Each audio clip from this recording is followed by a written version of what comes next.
فضائل پر بات کی تھی، ہم نے سماعت کیا مکہ شریف پر۔ آج انشاءاللہ ہم کچھ مدینہ منورہ کے فضائل پر انشاءاللہ بات کریں گے۔ اس کے پہلے ایک درود پاک کا مدینہ کا ایسا واقعہ، ایک عاشق رسول کا، جو عاشق رسول تھا گجرات کا ہے نا، ہمارے گجرات کا، کہو نا سبحان اللہ۔ پوربندر شہر ڈسٹرکٹ کا جو گاؤں ہے کتیانا، شاید آپ نے یہ واقعہ سنا ہوگا پہلے۔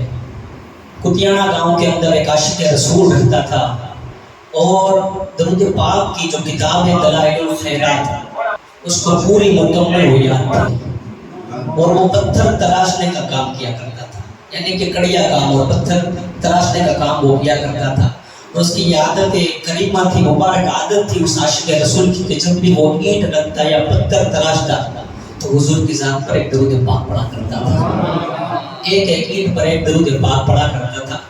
اب حضور کو اس کا درود پڑھنا، اس کی عاشقی، اس کی دیوانگی حضور کو اتنی پسند آئی کہ حج کا موقع تھا، اور ایک دن وہ سویا ہوا عاشق رسول، اور خواب میں اللہ کے رسول صلی اللہ تعالیٰ علیہ وسلم نے اپنے دیدار سے مشرف فرمایا، اور حضور کے دیدار سے مشرف ہوا، اور میرے آقا صلی اللہ تعالیٰ علیہ وسلم نے فرمایا، اے دیوانے، کیا فرمایا؟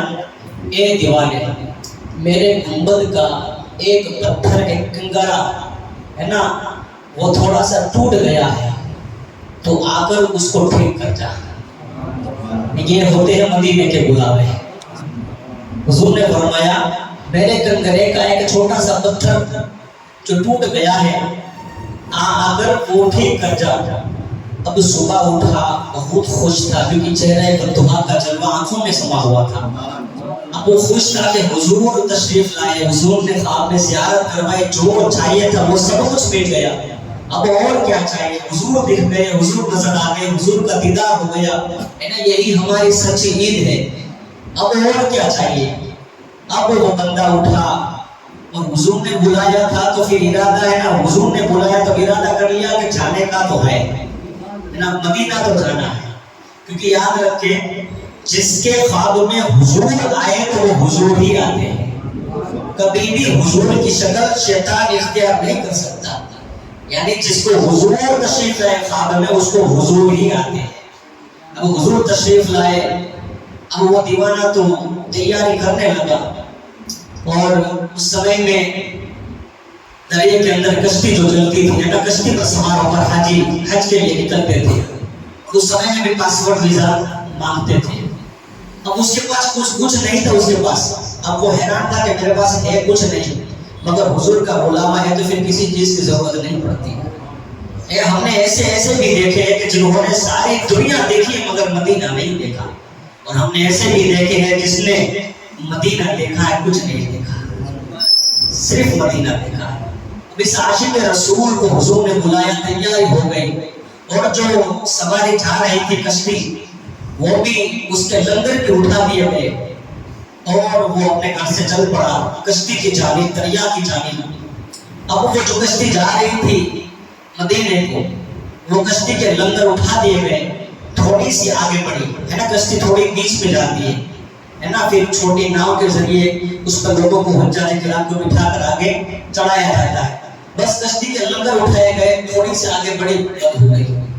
اب کاریگر ڈرائیور اتنے ہے نا، مشین پر کتنا زور لگایا کہ شروع ہو جائے، مگر شروع ہونے کا نام نہیں لے رہی تھی۔ اب ان میں جو حاجی سوار تھے ان تمام نے دیکھا کہ ایک حاجی بہت دور کھڑا نظر آتا ہے، ایک حاجی دور کھڑا نظر آتا ہے، شاید اس کے لیے یہ کشتی رکی ہوئی۔ لوگوں نے ان کو بلایا، حاجی کو، اس عاشق کو بلایا۔ اب وہ کشتی پر سوار ہوا، قدم رکھا، کشتی اپنے آپ شروع ہو گئی۔ اب نہ کسی نے پاسپورٹ پوچھا، نہ کسی نے ویزا پوچھا، بس آپ آؤ اور بیٹھ جاؤ۔ وہ اگر بیٹھ گیا، اب کشتی پہنچی مدینہ منورہ۔ مدینہ منورہ میں اس عاشق رسول کی حاضری ہوئی، حرم کی زمین، اور قدم رکھ کے چلنا، ارے سر کا موقع ہے وہ جانے والے۔ اب وہ عاشق رسول مدینہ میں پہنچا تو مدینہ کے جو خدام تھے، ان تمام خدام نے جب اس کو دیکھا تو کہا کہ دیکھو وہ ادھر سے آ گیا۔ وہاں پر بھی حضور نے بتا دیا تھا کہ عاشق رسول آئے گا، وہی میرے گنبد کا کام کرے گا۔ اب وہاں پر بھی یہ بشارت دے دی گئی تھی، وہاں پر بھی خواب میں حضور آ گئے تھے۔ اب اس عاشق کو بلایا گیا کہ چلو ہم آپ کو دکھاتے ہیں، تو حضور نے خواب میں پورا مدینہ دکھایا تھا اس عاشق کو، اور ٹوٹی ہوئی جو ٹوٹا ہوا جو پتھر کا کنگرا تھا وہ بھی دکھایا تھا۔ اب پھر وہ خود چڑھا ہے نا، جہاں پر ٹوٹا ہوا کنگرا تھا وہاں پر، اور اس نے اس کو ریپیئرنگ کیا، کام کیا، جب درست ہو گیا، اور اس نے اپنی زندگی میں پہلی بار مدینہ اور گنبد خضرا نے اتنا قریب سے دیکھا، گنبد خضرا، کہ اس کی روح نے چاہا کہ اب کہیں نہیں جانا ہے، اب کہیں نہیں جانا ہے، بس اس نے وہیں پر دعا کی کہ یا اللہ بس یہیں پر میری روح قبض کر لے۔ اللہ نے دعا قبول کر لی، اس نے اپنا کام مکمل کیا، اور اس کی روح گنبد خضرا پر پرواز کرنے لگی۔ یہ ہوتے ہیں مدینے کے بلاوے، یہ ہوتے ہیں درود پاک کے فضائل، کہ عاشق جب درود پڑھتا ہے نا، حضور گنبد خضرا سے بلاتے ہیں کہ آپ گنبد خضرا دیکھ لیں۔ ہم نے گزشتہ جمعہ مکہ المکرمہ کے بارے میں ہم نے سماعت کیا، اب انشاءاللہ مدینہ کے بارے میں کچھ باتیں میں آپ کے سامنے عرض کروں۔ مکہ شہر جس کے بارے میں اللہ نے قسم یاد فرمائی، لا اقسم بہذا البلد، کہ شہر مکہ کی قسم، کیوں وانت حل بہذا البلد، یعنی کہ محبوب آپ اس شہر میں جلوہ فرماؤ، اس لیے مکہ شہر کی قسم۔ اب بات کریں مدینہ منورہ کی، ہے نا، مدینہ منورہ، بعض حضرات کا علماء کا اختلاف ہے، کسی نے کہا کہ مکہ افضل، کسی نے کہا مدینہ افضل، مگر یہ علمی اختلافات ہیں، علمی گفتگو ہے نا، اور جو بھی کہتے ہیں مکہ افضل تو اس کی دلیل پیش کرتے ہیں، جو کہتے ہیں مدینہ افضل وہ اس کی دلیل پیش کرتے ہیں۔ اگر ہم سے کوئی پوچھے تو ہم عشق کے بندے ہیں، ہم تو بس اتنا ہی کہیں گے طیبان صحیح افضل، مکہ ہی بڑا ظاہر، ہم عشق کے بندے کیوں بات بڑھائی ہے، ہم تو مدینہ ہی افضل کہیں گے۔ وہ اس لیے کہ مدینہ منورہ کے لیے اس کی فضیلت پر بہت ساری دلیلیں قائم ہیں۔ اب جو بھی حضرات مدینے کی فضیلت کے قائل ہیں تو وہ کبھی مکہ کے فضیلت کے منکر نہیں، اور جو مکہ کی فضیلت کے قائل ہیں وہ مدینہ کی فضیلت کے منکر نہیں ہیں، دونوں کی فضیلتیں۔ اب مدینہ کی بہت ساری فضیلتیں ہیں کہ وہ زیادہ افضل ہے، وہ اس لیے کہ بہت ساری دلیل ہے۔ پہلی دلیل میں آپ کے سامنے پیش کروں کہ اللہ تبارک و تعالیٰ نے حضور صلی اللہ علیہ وسلم کو مکہ سے ہجرت فرما کر مدینہ میں سکونت اختیار کرنے کا حکم عطا فرمایا۔ اب دیکھیں کہ اللہ نے وہ جگہ اپنے محبوب کے لیے پسند فرمائی، یعنی کہ محبوب اسی جگہ کو پسند کرتا ہے جو اپنے محبوب کے لیے زیادہ بہتر ہو۔ اللہ نے جو جگہ پسند کی ہے تو بے شک وہ بہتر ساری دنیا میں سب سے بہتر جگہ ہوگی۔ تو حضور نے عرض کی تھی، مولا دعا کی تھی، یا اللہ تو مجھے میرے پیارے شہر مکہ سے مجھے یہاں سے نکال رہا ہے، مجھے یہاں سے جانے کا حکم دے رہا ہے، تو مجھے ایسی جگہ پر بھیجنا جو تیری نزدیک سب سے زیادہ فضیلت رکھتی ہو، سب سے زیادہ فضیلت والی ہو۔ تو اللہ نے مدینہ منورہ کو حضور کے لیے چنا، حضور کے لیے، حضور کی آخری آرام کا بنایا۔ اور حضرت سلیمان علیہ السلام کا گزر جب وہاں سے ہوا تھا، اللہ کے نبی حضور کے 1000 سال پہلے حضرت سلیمان علیہ السلام کا جب تخت اڑ کر وہاں سے نکلا ہے نا، اور اس زمانے کے بڑے انبیاء، بڑے اولیاء، اور تخت جو اڑ رہا تھا ہوا میں، اس کے کنارے پر جنات کھڑے تھے، حضرت سلیمان علیہ السلام درمیان میں بیٹھے ہوئے تھے، اور آپ کا اونٹ ہوا میں اڑ رہا تھا، آپ کا تخت۔ جب مدینہ کی زمین آئی، وہ مقدس زمین آئی، تو حضرت سلیمان علیہ السلام نے حکم دیا کہ یہاں پر اس تخت کو نیچے اتار دیا جائے، اور اس زمین کو ادب کے ساتھ پیدل پار کیا جائے۔ تمام نے پیدل پار کی زمین، اس زمانے کے انبیاء اور اولیاء نے آپ کی بارگاہ میں عرض کیا، اللہ کے نبی سلیمان علیہ السلام کیا بات ہے کہ آپ نے اس جگہ کا اتنا ادب کیا، اتنا احترام کیا کہ آپ خود چل کر پیدل چل کر آپ نے پار کیا، یہ کون سی جگہ ہے؟ تب اللہ کے نبی سلیمان علیہ السلام نے فرمایا تھا کہ یہ جگہ مدینہ منورہ ہے۔ ابھی یہ پہاڑ ہے، جنگل ہے، مگر ایک زمانہ آئے گا کہ یہاں پر مدینہ نام کا ایک شہر قائم ہوگا، اور اللہ کا آخری نبی اپنے آخری زمانے کو یہاں پر بتائے گا۔ اور یہ زمین وہ زمین ہے کہ جہاں پر اللہ کے آخری نبی امام الانبیاء احمد مجتبی محمد مصطفیٰ صلی اللہ علیہ وسلم کی قبر انور بنے گی، حضور کا مزار نور بنے گا، اور حضور کا مزار نور وہ نور ہے، وہ مزار ہے، وہ قبر انور ہے جو مکہ سے بھی افضل ہوگی، ہے نا، جو عرش اعظم سے بھی افضل ہوگی، ساری کائنات سے افضل ہوگی، یہ وہ مقدس زمین ہے۔ یہاں سے ہم کو پتہ چلتا ہے کہ یہ ادب، یہ احترام اور یہ مدینے کی فضیلت ہے۔ اور بھی بہت ساری دلائل ہیں۔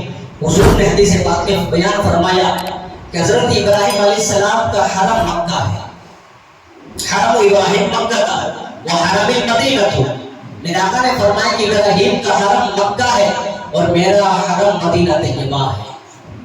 حضرت ابراہیم علیہ السلام اپنے زمانے کے اور کہے تو ساری کائنات میں جتنے بھی لوگ آئے اور اللہ کے جتنے انبیاء و رسول آئے، ان تمام نبیوں میں، تمام انبیاء میں اگر کوئی دوسرے استھان پر ہے، دوسرے نمبر پر ہے تو ابراہیم خلیل اللہ کے ساتھ ہے۔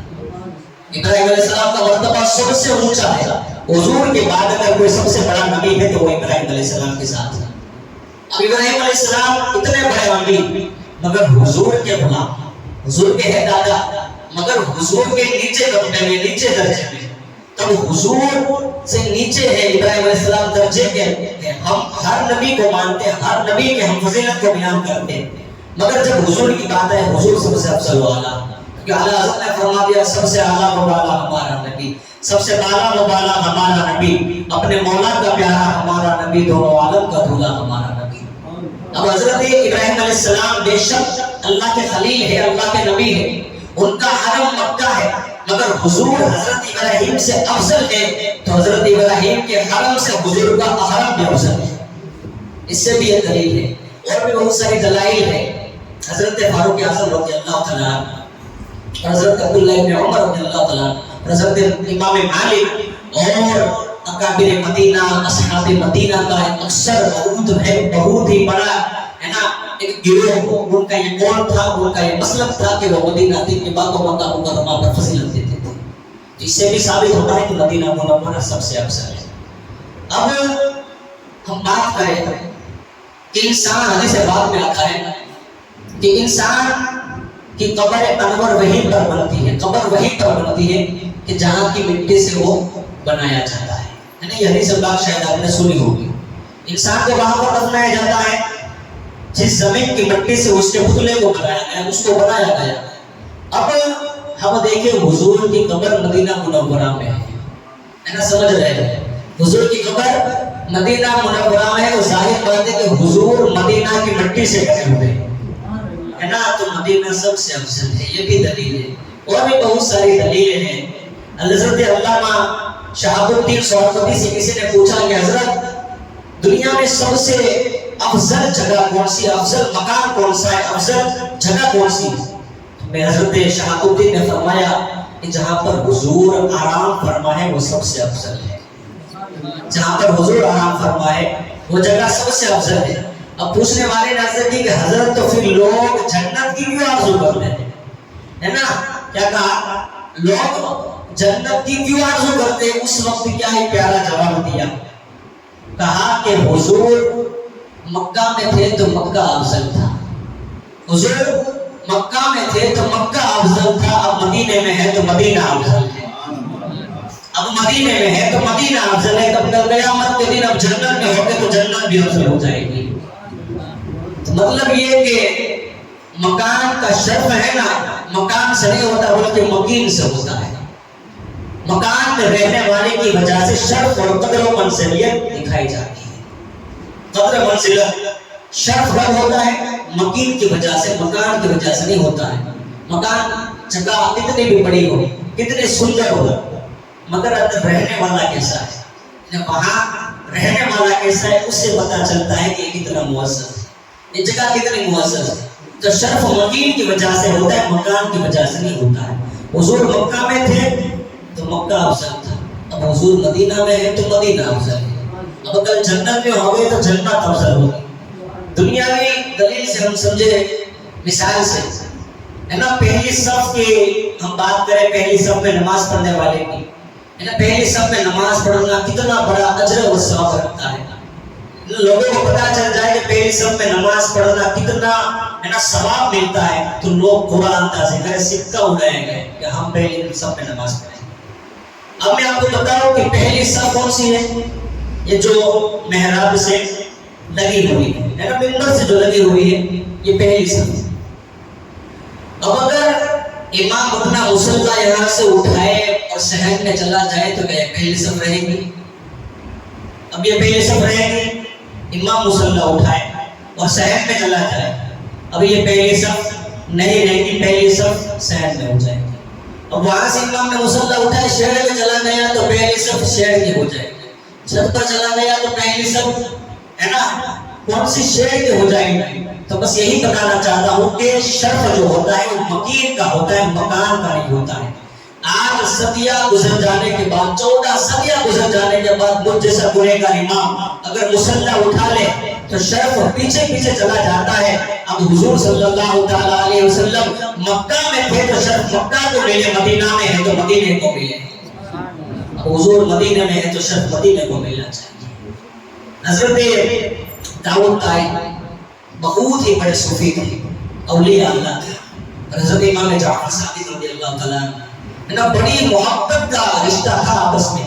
حضرت داؤد طائی اور حضرت امام جعفر صادق رضی اللہ تعالیٰ کے درمیان بہت ہی محبت کا رشتہ تھا۔ حضرت داؤد طائی صوفی تھے اور حضرت امام جعفر صادق حضور کے نواسے تھے۔ ایک مرتبہ حضرت امام جعفر صادق رضی اللہ تعالیٰ حج کر کے آئے اور آ کر حضرت داؤد طائی سے کہا گیا، داؤد طائی ایک بات میں کہوں گا کیا؟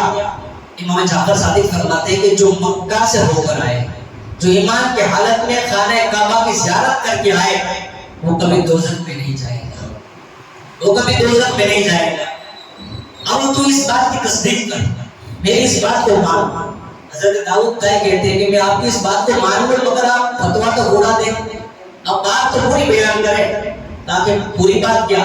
تو داؤد طائی کہتے ہیں کہ حضرت جو مکہ سے ہو کر آئے، جو خانہ کعبہ دیکھ کر آئے، بے شک وہ دوزخ میں نہیں جائے گا، اور جو مدینہ ہو کر آئے اللہ تعالیٰ اسے جنت ہی عطا فرمائے گا۔ اب حضرت امام جعفر صادق فرماتے کہ داؤد طائی میں نے کہا کہ جو ایمان کی حالت میں کعبے کو دیکھے، من قال لا الہ الا اللہ فدخل الجنہ، یعنی اس کا ایمان پختہ ہو گیا، اس نے سچے دل سے کہا کعبہ کو دیکھ کر کہ لا الہ الا اللہ، اب اللہ اس کو جنت میں داخل کرے گا۔ یہ حدیث پاک میں نے ثابت کیا۔ اب تو کہتا ہے کہ مدینے میں جو جائے، مدینے سے ہو کر آئے اللہ اس کو جنت میں داخل کرے گا، تو حدیث بیان کر، ثابت کر، دلیل دے۔ حضرت داؤد طائی سے کہا امام جعفر نے کہ تو کہتا ہے کہ مدینہ سے جو ہو کر آئے اللہ اسے جنت میں داخل کرے گا، تو کوئی دلیل بھی ثابت کر، دلیل بھی پیش کر۔